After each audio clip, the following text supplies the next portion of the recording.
I'm Nate Schlichter, and on this week with Education Unlimited, we sit down with the principal of a new local school. There's a new Montessori school starting here in Bloomsburg, Pennsylvania.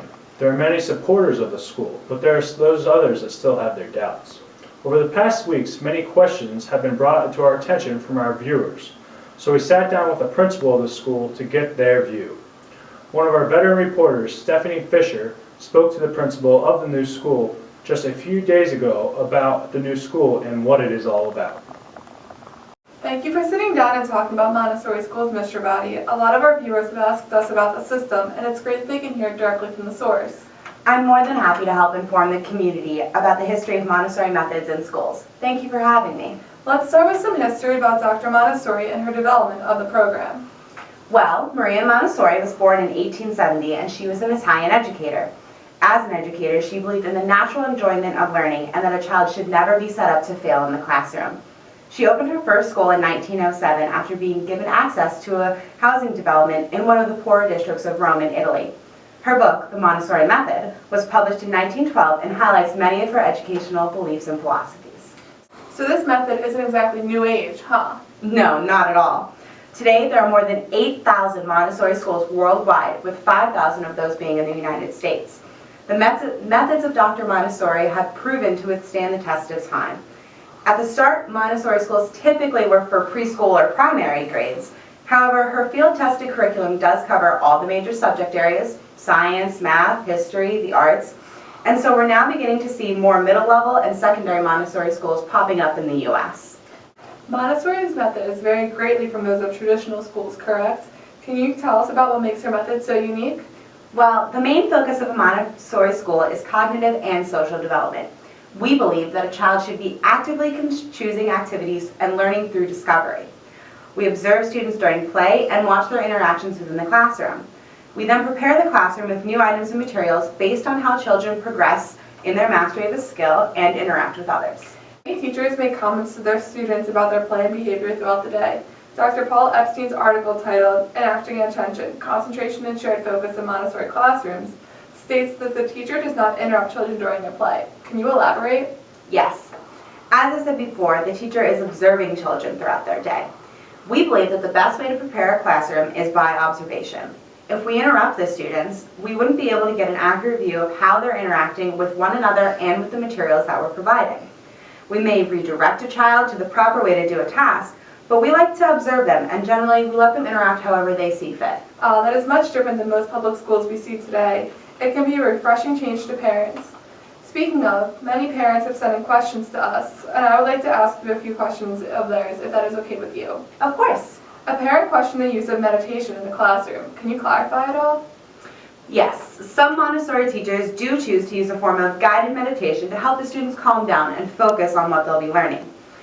One example is that a teacher would have her students focus on the whole universe, and then the solar system, and then the earth, all the way down until their classroom, until they were ready to begin. It really helps our students stay focused and to prepare for the lessons that will be taught that day. How are the classes set up? Are they similar to most public schools that fit the, quote, desks and rows and tables setting? Not at all. In fact, a Montessori classroom layout is one of the most diverse and open layouts of all classroom settings. There are no desks in a Montessori classroom in the way that one might think. There are tables and carpets within each center that are available for children to use if they want. The shelves that line the walls are separate centers within the room, and they're low to the ground so that even our youngest students can take what they need. Students often work independently because of this setting. Can you tell us what is included in each classroom? Yes, I can. The first classroom is the toddler classroom. This is where children between the ages of 12 and 24 months will play and learn with two other adults. There's an entrance and cubby storage area, a space for gross motor activities such as indoor slides and tunnels, a quiet and group area section where the children have plenty of space to rest. There's also a dramatic play area where the most popular toys off in the kitchen, a sand and water table area, and mealtime areas. This is separate from the play areas so that it stays clean and safe for children to eat. The next classroom is our preschool classroom. Here, there are a few other sections to replace some sections of the toddler room to make it more appropriate for the 3 to 5-year-old children it houses. There is a writing and listening and reading area, a block area, as well as a science and discovery area. It is very important that we let the children explore many things on their own. Finally, for the classroom for 5 to 12-year-old children, there are many of the same items as the preschool classroom. However, the dramatic play area allows for self-expression, as well as having children work together.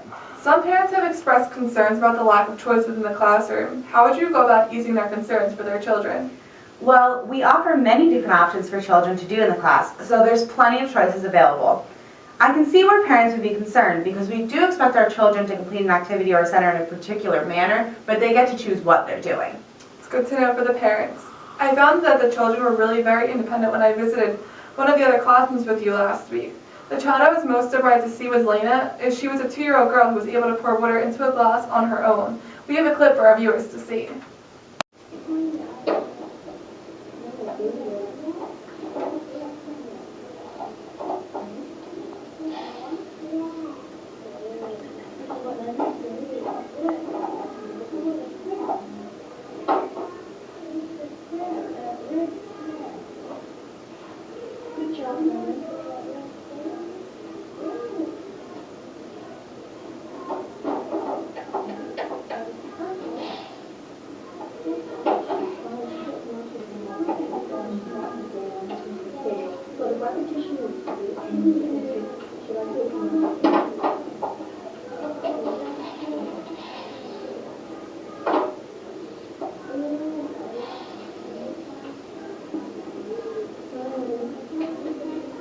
Yes, our students do gain a sense of independency very early on in their time here. It is something that we as Montessori educators pride ourselves on greatly. Thank you for sitting down with me today. I hope that our talk has absolved many of our viewers' questions. Back to you, Nate. Thanks, Steph. This has been an Education Unlimited special report.